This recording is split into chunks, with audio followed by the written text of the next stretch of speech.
네, 안녕하세요. 이 시간에는 그 일본의 경제 보복이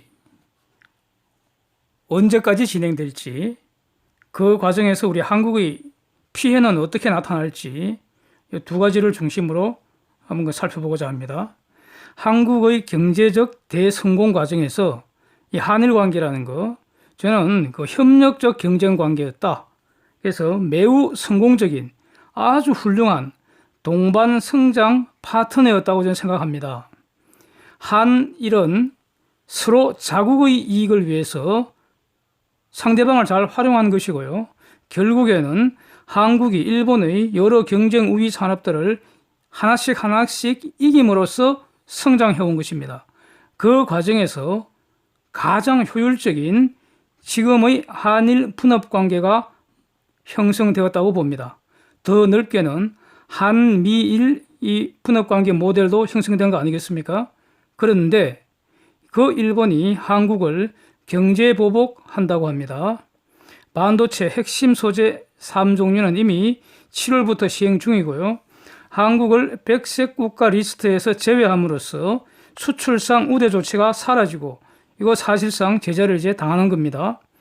미중 무역 전쟁의 글로벌 경기 슬로우다운 이런 상황에서 한국은 구조적인 내부적인 문제까지 더해져서 그야말로 지금 경제가 망가지는 중으로 지금 보이는데, 아주 훌륭한 그런 동반 성장 파트너였던 일본의 보복 조치 받게 되면 분명히 경제는 더 힘들어질 겁니다. 질문 둘 중에 하나, 1번. 일본의 이 경제 보복 언제까지 갈 것 같습니까? 제가 보기에는요, 적어도 한국의 내년 총선까지는 분명히 갈 것 같습니다.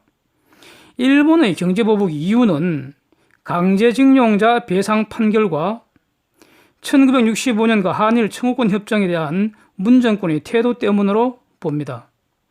아베는 지금의 한국 정부는 국제적 약속을 어겼다, 신뢰관계 훼손되었다, 청구권 협정에 기초한 강제징용 배상 판결 그 해결 방안 가져와라, 이렇게 지금 요구를 하고 있죠. 저는 그렇게 이해하고 있습니다. 아베 입장은 변하지 않을 겁니다. 그리고 이 아베 입장에 대한 일본 내 지지도 매우 높은 것으로 지금 보도가 되고 있습니다. 문 정권도 아베가 원하는 것을 모르지는 않을 것인데, 근데 문 정권의 계산법은 완전히 다른 것으로 보입니다. 이 세력들은 내년 총선 압도적 승리하고 그 이후 대선까지 승리해서 지금의 톱발 세력의 장기 집권, 이게 저들의 지상 목표로 보입니다. 지지층 결집하고 중도층으로 확장하는 것에 지금 눈가리가 시뻘건 것 같습니다.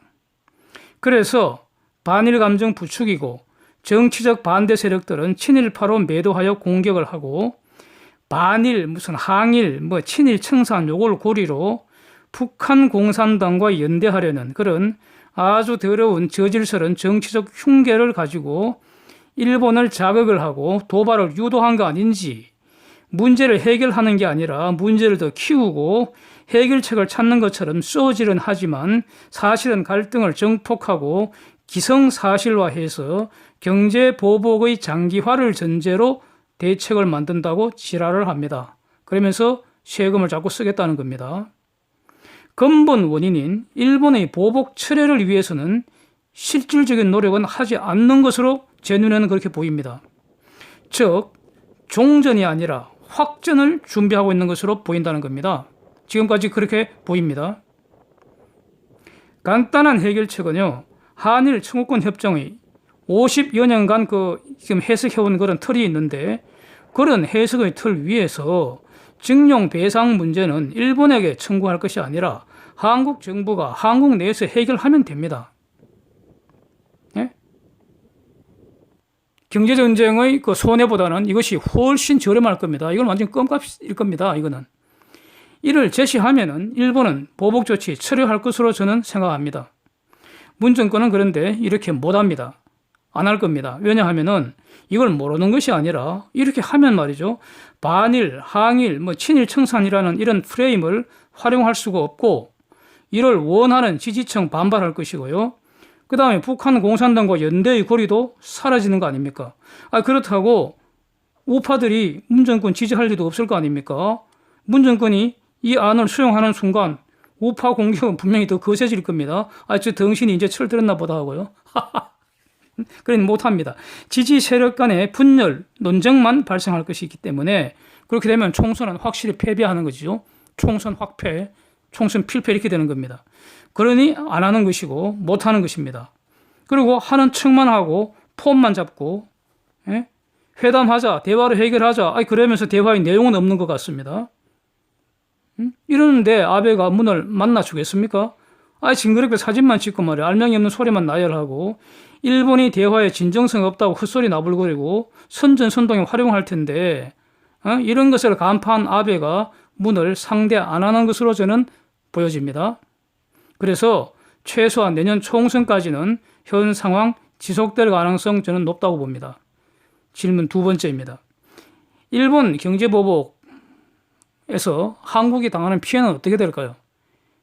저는 크게 세 가지로 정리가 합니다. 1번, 분업의 효율성 저하로 비즈니스 비용이 증가하게 됩니다. 이 비용 증가는 굉장히 중요한 문제입니다. 핵심적인 문제입니다. 비용 높은 곳에서 기업은 다 떠납니다. 전 산업에서 광범위한 비용 증가로 나타날 수밖에 없습니다. 이것은 현재의 한일 분업 구조가 지난 수십 년 동안 치열한 경쟁을 통해서 형성된 옵티말 최적의 분업 구조이기 때문입니다. 일본의 세계 최고 수준의 기술이 소재, 부품, 중간재 이런 데 특화되고요. 우리는 이것을 가장 저렴하게 최고의 품질, 가장 저렴하게 활용해서 한국이 또 최고의 제품을 만들어내는, 그래서 전 세계에 공급하는 이런 구조입니다. 이제 와서 무슨 연구개발 투자를 한다, 국산화한다, 무슨 부품 독립한다 지랄을 하는데요. 가령 불화수소 국산화 완성했다, 지랄입니다. 지랄질. 단가와 품질을 고려한 가성비 분명히 저는 떨어질 거라고 봅니다. 이 계산 꼼꼼히 해봐야 합니다. 비용 더 들고 품질 저하된다는 겁니다. 평균적으로 그렇다는 겁니다. 불화수소 일본 순도가 12-9 99.99999999999% 소수점 아래 10짜리입니다. 순도가. 이게 완전히 신의 경제 아닙니까? 이거 세계 최고 수준입니다. 이건 지금 예를 든 겁니다. 가령 중공이 4-9은 만든다고 가정을 합시다. 그러면 꼴랑 99.99%입니다. 이거 아무짝에도 못 쓴다는 겁니다. 이걸 한국이 수입을 해와서 한국이 추가 기술 투입하면은 가령 8-9 만들 수는 있을 겁니다. 이거 해봤자 소수점 아래 6짜리입니다. 6짜리. 그러나 한국의 8-9 생산비가 일본의 12-9 수입품보다 더 비쌀 수도 있다는 겁니다. 이게 다 이제 for example 예를 들어 말씀드리는 겁니다. 이러한 분석 기사 없습니다. 이건 모든 다 분석한 기사는 없습니다. 따져보면 이럴 가능성이 매우 높다는 겁니다. 그리고 소수점 아래 한 자리 정밀도 더 높이는 기술, 이게 바로 넘사벽일 겁니다. 8-9에서 10-9 가는데 수백억 투자하고 수십 년 걸려도 못할 수도 있습니다. 그런데 문제는 이걸 우리가 굳이 할 이유가 없다는 겁니다. 어차피 우리가 모든 것을 다 할 수 없습니다. 그렇게 해서도 안 됩니다. 일본이 이미 개발해 놓고 잘하고 있는 거 우리는 이거 잘 활용해서 우리가 더 잘하는 분야에 집중 투자하고요. 그거 개발하고요. 이렇게 하는 게 사업의 정석입니다. 사업이 이렇게 하는 겁니다. 지금 싸움은 아무런 명분도 없는 이기고도 지는 완전 덩신 싸움입니다. 진짜 미친 짓입니다. 이거. 두 번째, 천문학적인 기회 손실입니다. 한국이 부담하게 되는 비용 지금 보고 있는 겁니다. 한정된 자원을 효율적으로 투자하는 거, 이게 사업의 정석입니다. 일본과의 협력 관계를 활용하면은 그러면 하지 않아도 될 분야에 투자를 하고 경영 에너지 낭비를 하게 된다는 겁니다. 지금의 사업 포트폴리오에서 가장 최적하게 해야 할 투자, 여기에 집중할 수 없게 됩니다. 사업계획, 투자계획 전면 수정해야 합니다. 이거 전부 비용 증가로 나타나는 겁니다. 중공을 대체하는 지금 글로벌 시장 재편이 이루어지고 있는 이런 과정에서 한미일 이 관계 잘 활용하면 말이죠. 우리 입지를 세계에서 더 넓힐 기회, 이거 지금 다 날아가는 거 아닌지 매우 유감입니다. 예. 세 번째, 일본은 매우 강력하고 아주 유능하고요. 그리고 아주 예의 바른 최고의 사업 파트너입니다. 예? 북한하고 사업 파트너 하게 지금 되겠습니까? 중공하고 사업 파트너 되겠습니까? 러시아하고 사업 파트너가 되겠습니까? 북한, 중공, 러시아보다도 일본의 사업 파트너가 더 낫지 않습니까? 100배, 1000배 낫죠. 그렇다고 우리가 지금 파트너 하면 일본에 종속됩니까? 한국도 일본을 이기기 위해서 그렇게 피나는 노력을 하는 것이죠. 그래서 일본도 발전하고 한국도 발전하는 겁니다. 예? 지금은 일본보다도 한국이 더 빨리 발전해 왔죠. 우리는 일본을 잘 활용했기 때문입니다. 그런데 그러한 협력적 경쟁 관계에 있어서 넓게 보면은, 글로벌하게 보면은 일본은 우리의 우군이 되는 겁니다. 지금까지는 우리의 친구가였습니다. 그런데 함께 발전해온 이런 멋진 친구를 앞으로는 적으로 두게 됩니다. 이게 비용 아닙니까? 우리의 손해입니다. 지금 무슨 언론들 보면은 일본이 무슨 손해가 더 많다, 일본이 더 당황하고 있다, 이런 따위 기사 많이 나오는데, 일본이 손해 보고 안 보고 그거 우리가 왜 걱정을 합니까? 지금 한국의 손해가 분명히 드러나고 있는데, 예? 이러한 한국의 잠재적 손해는요, 결국 어떻게 나타나겠습니까? 환율 상승으로 나타납니다. 주가 하락으로 나타납니다. 수출입 지표에 영향을 주게 됩니다. 그래서 장기간에 거쳐서 반영이 되고요, 모든 국민이 분담하게 되는 겁니다. 저는요, 문 정권 항일 투쟁 정책 저는 반대합니다. 자유민주주의 시장 경제 질서를 지키고 인권을 보장하는 선진국 일본은 한국의 적이 아닙니다. 저는 일본을 좋은 이웃이고 훌륭하고 예의 바른 친구로 여기고 일본과 친하게 지낼 것입니다. 그래서 저는 자랑스러운 친일파입니다. 예. 일본 제품 불매운동도 저는 반대합니다. 일본과 연대해서 토착 빨갱이 세력들 박멸해야 할 겁니다. 일본은 한국의 적이 아니고 북한 공산당과 연계하겠다는 것들이 한국의 적입니다. 지금이 일제시대입니까? 무슨 되지도 않는 친일, 항일, 죽창과 지랄, 발광, 선전, 선동질을 하고 있습니까? 사악한 마귀 같은 것들 역풍에 모조리 소각되기를 간절히 바랍니다. 저도 일제시대 한국이 일본에게 당한 치욕 누구보다도 분개를 합니다. 그래서 반드시 일본을 이겨야 한다고 작정하고 있고요. 정말로 일본을 이겨야 합니다. 예. 다시는 일본에게 져서는 안 됩니다. 만약 일본이 독도를 문제 삼아 경제보복을 했다면 저는 당연히 일본과 항일투쟁할 겁니다. 그러나 이번 사안은 완전히 다릅니다. 예. 지금 무슨 친일, 반일 이거 지랄하는 저것들은 사실은 빨갱이 본색을 숨기려는 거짓말, 정치적 간계라고 저는 생각합니다. 아베도 한국의 대법원 판결 반대하지는 않을 것으로 저는 이해를 합니다. 아베도 강제징용 당하신 그 개인들 손해배상 문제 해결하는 거 반대하지 않을 것으로 봅니다. 저도 똑같습니다. 예. 예? 강제징용 당하신 그분들 손해배상 해줘야 한다고 저는 봅니다. 예. 저는 명확합니다. 처음부터 이렇게 계속 말씀드리고 있습니다. 문제는 이것을 왜 일본에게 청구하는가입니다. 일본 기업 재산을 왜 강제 집행하는가입니다. 이거 잘못됐습니다. 이것이 한일 청구권 협정 위반과 관계되는 국가 간 약속 위반, 신뢰 위반의 근본 문제입니다. 일본에게 또 돈 달라고 할 것이 아니라 한국 정부와 한국 국민이 해결해야 합니다. 청구권 협정에서 일본이 부담해야 한다는 명확한 근거가 없는 이상 일본에게 청구할 수 없습니다.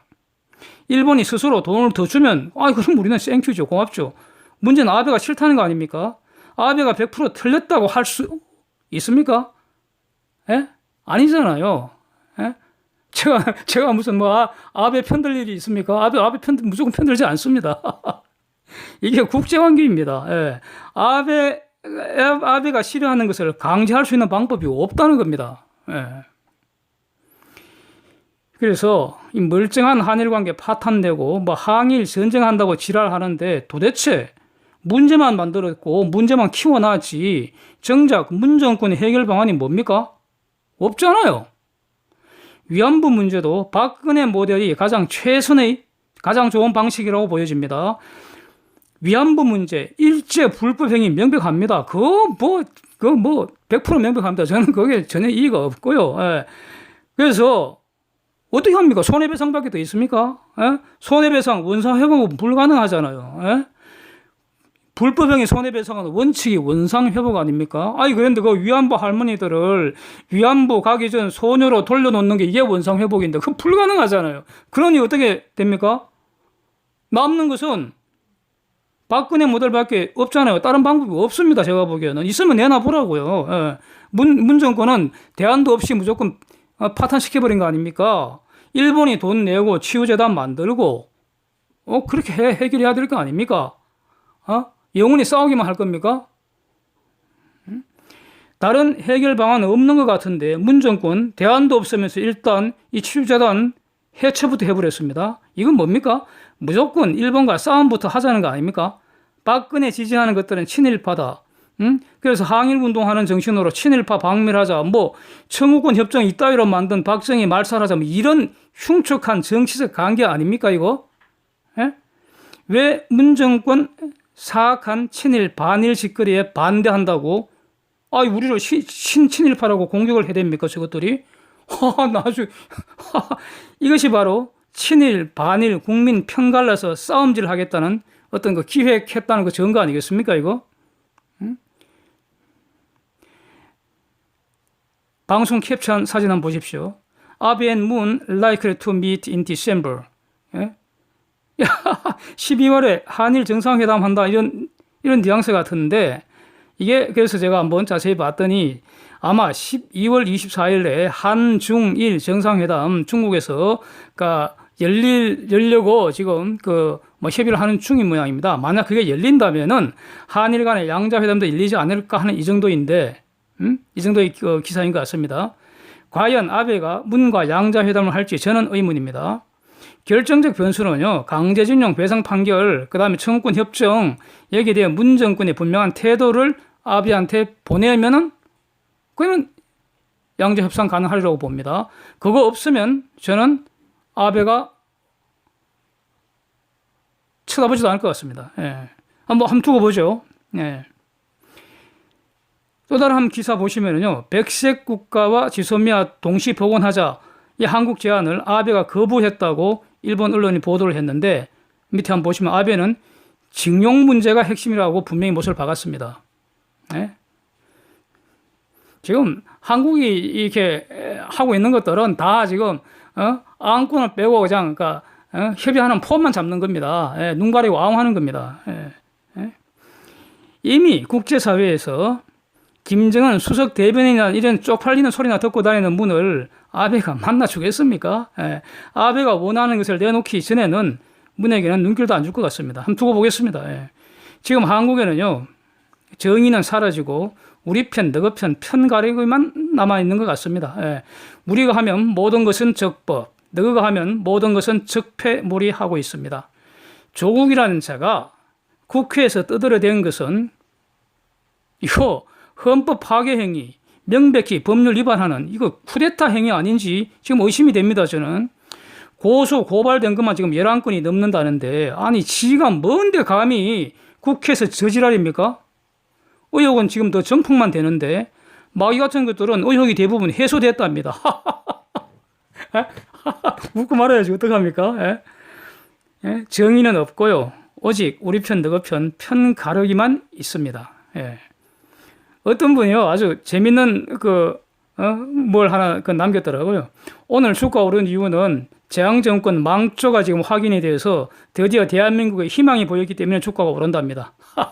예. 이상입니다. 감사합니다.